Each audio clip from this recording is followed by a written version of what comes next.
வணக்கம் DPK tax. மூன்று முடிச்சு சீரியலில் நம்மளோட ஹீரோ சூர்யா அவர்களை பற்றின சுவாரஸ்யமான தகவலை தான் நம்ம இந்த வீடியோவில் பார்க்க போகிறோம். மூன்று முடிச்சு சீரியலில் மட்டும் இல்லாமல் ஒட்டுமொத்த சீரியல்லையுமே பலரோட ஃபேவரட் ஹீரோவாக இப்போ இருக்கிறவர், அதுவும் கரண்ட்டாக இருக்கிறவர் நம்ம சூர்யா தான். இவரோட உண்மையான பேர் உங்களுக்கே தெரியும், நியாஸ் கான். சீரியலில் ஒரு குடிக்கிறவராக காமிச்சாலுமே நிஜத்தில் இவர் குடிக்கிறவரே கிடையாதுங்கிறது தான் ஒரு மிகப்பெரிய சுவாரஸ்யமே. இவர் ஆரம்பத்தில் ரொம்பவும் கஷ்டப்பட்டு தான் சீரியலில் என்ட்ராயிருக்காரு. அதுக்கு முன்னாடி என்ன பண்ணிகிட்டு இருந்தாருன்னா, இவர் ஜாகுவார் கம்பெனியில் அசிஸ்டன்ட் மேனேஜராக ஒர்க் பண்ணியிருக்காரு. அதுவும் மாதம் 1,00,000 சம்பளத்துக்கு மேலே இவர் இந்த ஒர்க் பண்ணிகிட்டு இருந்திருக்காரு. ஆனால் இந்த வேலை இவருக்கு அவ்வளோவா பிடிக்கல. ஏன்னா நடிக்கணுங்கிறது தான் இவரோட மிகப்பெரிய ஆசையே. சரி, சீரியலில் இல்லை சினிமாவில் வாய்ப்பு கேட்போம்னு இவர் ஆடிஷன்லாம் கலந்துருக்காரு. சினிமாவில் ஆரம்பத்தில் இவரை செலக்ட் பண்ணியிருக்காங்க. சரி, நம்ம செலக்ட் ஆகிட்டோம் அப்படின்னு வெயிட் பண்ணியிருக்காரு. அப்புறம் தான் தெரிஞ்சிருக்குது, ஒரு போஸ்டரை பார்த்ததுக்கப்புறம் நம்ம நடிக்க வேண்டிய கதாபாத்திரத்தில் இன்னொருத்தர் நடித்து அந்த திரைப்படமே ரிலீஸ் ஆக போகுதுன்னு.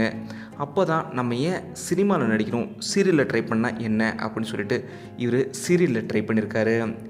அப்படி இவர் முதல் சீரியலாக நடித்தது தமிழில் பொண்ணுக்கு தங்க மனசு சீரியல்.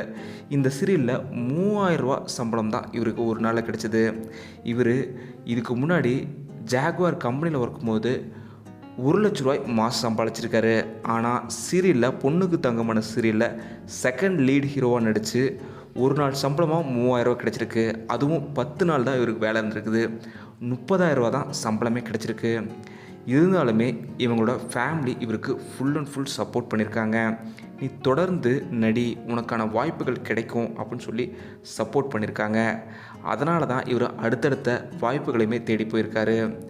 அப்படி தொடர்ந்து இவர் மலையாளம், தமிழ்னு 2 மொழிகள்லேயுமே சீரியலில் வாய்ப்பு தேடி அலைஞ்சிருக்காரு. அப்படி சில சீரியல்களில் இவர் நடிச்சிட்டு வந்திருக்காரு. மந்திர புன்னகைன்ற கலர்ஸ் தமிழ் சீரியலில் தான் இவருக்கு ஒரு வாய்ப்பு கிடைச்சது ஹீரோவாக நடிக்கிறதுக்கு. இதுக்கப்புறம் புது புது அர்த்தங்கள், சண்டைக்கோழின்னு தொடர்ந்து லீட் ஹீரோவாக நடிக்கிற வாய்ப்பு கிடைச்சது. இதே சமயத்தில் இவருக்கு சினிமாவிலையுமே அடிசுவடு 6 முதல் 6ன்னு சில திரைப்படங்கள்லேயுமே வாய்ப்பு கிடைச்சது. ஆனால் சினிமாவில் இவர் நினச்ச அளவுக்கு பெரிய அளவில் வர முடியல. ஆனால் சீரியலை பொறுத்த வரைக்கும் இவருக்கு எல்லா சீரியலுமே கை கொடுத்துச்சுன்னு சொல்லலாம். அவருக்கு ஒவ்வொரு ஸ்டெப்பாகவே அவர் உயர்றதுக்கான வாய்ப்புகளை சண்டைக்கோழி சீரியலாகட்டும், புது புது அர்த்தங்கள் சீரியலாகட்டும் இவருக்கு வாய்ப்பு கொடுத்துச்சு. இப்படி தொடர்ந்து சீரியல்களை நடித்தாலுமே இவர் ஜாபில் ஒர்க் பண்ணும்போது 1,00,000 ரூபா பக்கம் சம்பளம் வந்தது. ஆனால் சீரியல்களில் அப்படி வரலையே அப்படின்னு கேட்டப்போ, எனக்கு 1,00,00,000 ரூபா சம்பளம் கொடுத்துருந்தா கூட இந்தளவுக்கு எனக்கு ஹாப்பியாக இருந்திருக்காது. ஏன்னா என்னோடய லைஃப்பில் நான் ஆசைப்பட்டது நடிகர் ஆகணுங்கிறது தான். அது இப்போ நடந்திருக்குது. அதுவே எனக்கு போதும் அப்படின்னு சொல்லியிருக்காரு சூர்யா அவர்கள்.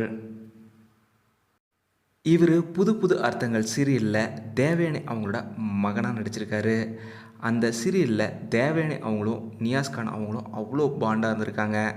தேவயானி அவங்களே பல இடங்களில் சொல்லும்போது, நியாஸை பார்த்தா எனக்கு நகுல் மாதிரி, அதாவது தேவயானி அவங்களோட தம்பி மாதிரி இருக்கிறான் அப்படின்னு பல இடங்களையுமே சொல்லியிருக்காங்களாம்மா.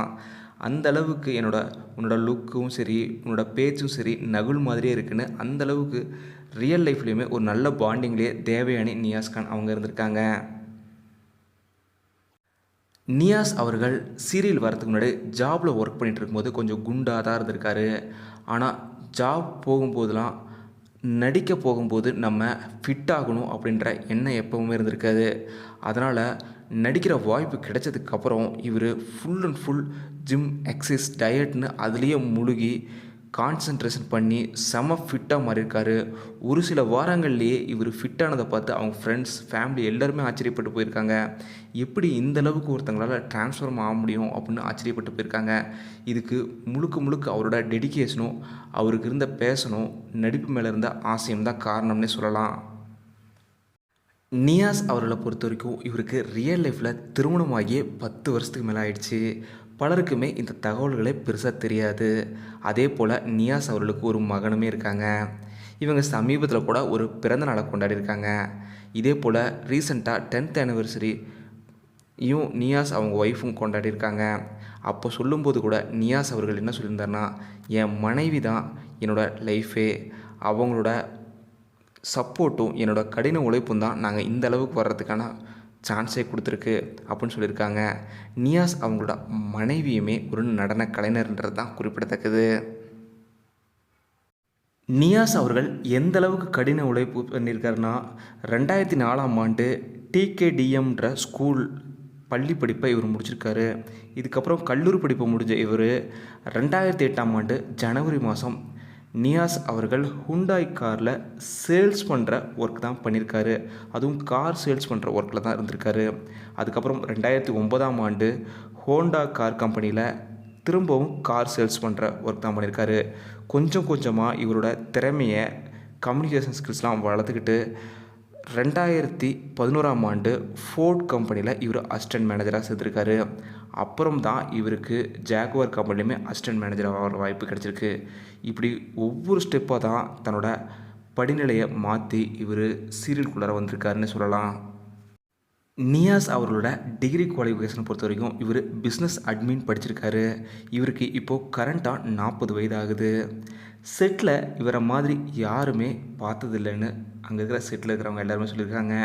ஏன்னா அந்தளவுக்கு செட்டையே ரொம்பவும் கலகலப்பாக வச்சுக்கிறவர். இவரை ரன்வீர் சிங்குன்னு தான் செட்டில் சொல்லுவாங்கன்னு எல்லாருமே சொல்லியிருக்காங்க. நியாஸ் பொறுத்த வரைக்கும் இவர் பேன்வுட்ஸோட கோல்டன் ஐகான் அவார்டு வாங்கியிருக்காரு. இதே போல் இவர் வாழ்க்கையிலே ஒரு மறக்க முடியாத மூமெண்ட்டுமே நடந்திருக்கு. அதுவும் பார்த்திபன் அவர்கள் கையில் ஜீ குடும்ப விருதுகளையுமே இவர் வாங்கியிருக்காரு. பெஸ்ட்டு ஹீரோவுக்கான விருதுமே இவர் வாங்கினது, அதுவும் பார்த்திபன் அவர்கள் மாதிரி லெஜண்ட் கையில் நான் வாங்கினது என் வாழ்க்கையிலே மறக்க முடியாத மூமெண்ட்னு சொல்லியிருக்காரு நியாஸ் அவர்கள். இதே போல் நியாஸ் அவர்கள் 10 ஆண்டுகள் சீரியல் வாழ்க்கையில் வைக்க போகிறாரு.